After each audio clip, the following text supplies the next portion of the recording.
Hello বন্ধুরা, আমার চ্যানেলে তোমাদের স্বাগত।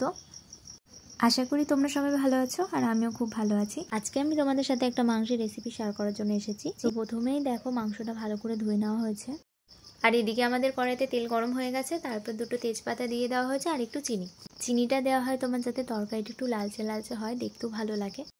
তো এইদিকে তোমার একটু নেড়ে চেড়ে নিতে হবে।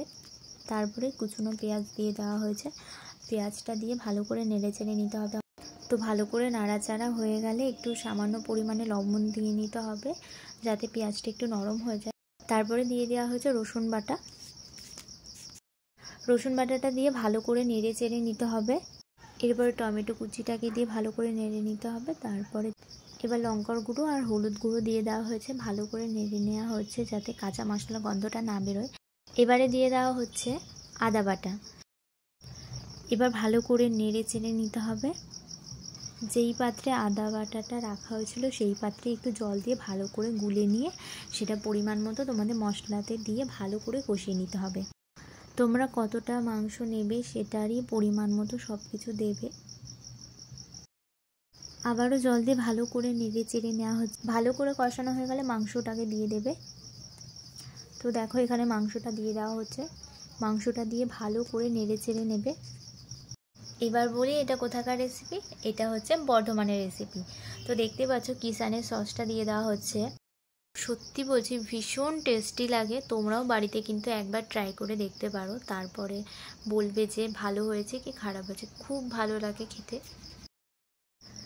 তো কষানো প্রায় কমপ্লিট।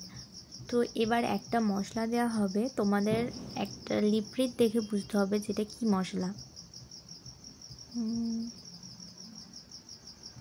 টিকটিক 1, টিকটিক 2, টিকটিক 3, টিকটিক 4, টিকটিক 5।